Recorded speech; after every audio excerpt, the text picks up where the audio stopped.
আধুনিকতার ছোঁয়া বাঁকুড়ায় লেগেছে। বাঁকুড়ার ছোট ছোট ছেলে মেয়েদের চোখে মুম্বাই গিয়ে নৃত্য, সঙ্গীত এবং অভিনয়ের ক্ষেত্রে দাগ কাটার একটি সুপ্ত ইচ্ছা জাগছে। যেমন নৃত্যক্ষেত্রে সাম্প্রতিক বাঁকুড়ার ৩ মেয়ে মুম্বাই গিয়ে একটি জনপ্রিয় সর্বভারতীয় নাচের রিয়েলিটি শোতে। একজন ছিলেন আমিশা খাঁ। প্রতিযোগিতায় একের পর এক বড় শিল্পীদের সঙ্গে দীর্ঘ সময় কাজ করে সঞ্চয় করা শিক্ষা এবং অভিজ্ঞতা ভাগ করে নিতে চান বাঁকুড়ার ছেলেমেয়েদের সঙ্গে।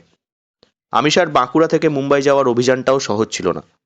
বয়স যখন ৫ বছর তখন পারিবারিক কারণে আর্থিক অবস্থা অত্যন্ত সংকটজনক হয়ে পড়ে। আমিশা খাঁয়ের মা মিটু খাঁ একটি বেসরকারি সংস্থায় চাকরি করে সংসারের হাল ধরেন। তখন থেকেই আমিশার চোখে স্বনির্ভর হওয়ার স্বপ্ন দানা বাঁধে।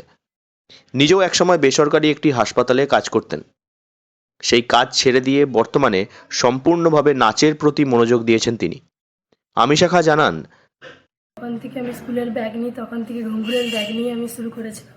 তো শিলাদেই বড়াটের কাছে আমি ডান্স শিখেছিলাম। চাপের জন্য মাধ্যমিকের সময় রেজাল্ট খুব একটা ভালো হয়ে ওঠেনি, ওই জন্য বাড়ির থেকে ডান্স বন্ধ করে দেয়।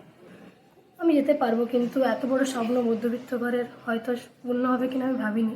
বেসরকারি একটা জায়গায় আমি কর্মরত ছিলাম। সেই সময়ই আমার কাছে একটা বড় অপরচুনিটি আসে। আমাকে সীমা সেন, যিনি আমার গুরুমা, সেই আমাকে এত বড় অপরচুনিটি দেন। আমি মুম্বাই যাই এবং সেইখানে গিয়ে তো আমি সব কিছু অচেনা। বাঁকুড়ার মেয়ে মুম্বাইয়ে কী করবো কিছু খুঁজে পাচ্ছিলাম না। আমার দেখা সম্রাট সিনেমা মিঠুন স্যার, তাদের জন্য আজকে যতটুকু হতে পেরেছি, সব কিছুই। এই জার্নিটা সত্যি খুব কঠোর ছিল, খুব কঠোর পরিশ্রম আমি করেছি। সব রকমেরই নাচ শেখান আমিশা। অ্যাক্রোব্যাটিক ড্যান্স এবং ফিটনেসের ওপর নির্ভরশীল নাচের উপর আগ্রহী নতুন প্রজন্মের খুদেরা। নাচ ছাড়াও বাগান তৈরির শখ রয়েছে আমিশার। আমিশা খাঁয়ের ছাত্রী মৌমিতা দাস জানান, নতুন কি পাচ্ছেন আপনারা? আমিষাদির কাছে নাচ থেকে আমরা মেইনলি পাচ্ছি আমাদের স্বপ্ন পূরণ করার একটা চান্স। আমিষাদি যেভাবে একটা হার্ড ওয়ার্কিং জোন থেকে শিখে এসেছে, আমরা সেটাও চাই যে আমরা সবাই শিখি, সেই জায়গাটাতে পৌঁছতে পারি, আমরা সবাই মিলে একটা ভালো জায়গাতে যেতে পারি। তাও শিখছি যে কীভাবে এত হার্ড ওয়ার্কিং করতে হয়, কীভাবে বডি ফিটনেস রাখতে হয়, এইসব শিখতে পারছি। ডিসিপ্লিনটার উপরে কি জোর দেওয়া হচ্ছে বিশেষ করে? হ্যাঁ, প্রচুর পরিমাণে ডিসিপ্লিন শেখানো হচ্ছে। আমরাও শিখতে চাইছি অনেক কিছু।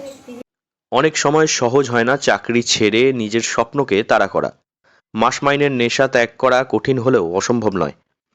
এটাই প্রমাণ করছেন আমিশা খাঁ। মুম্বাই গিয়ে যা কিছু শিখে এসেছেন সেগুলি পাথেয় করে মাত্র 250 টাকার বিনিময়ে প্রতি মাসে 25 জন ছাত্রছাত্রী নিয়ে তিনি নাচের স্কুল খুলে স্বনির্ভরতার পথ খুঁজছেন।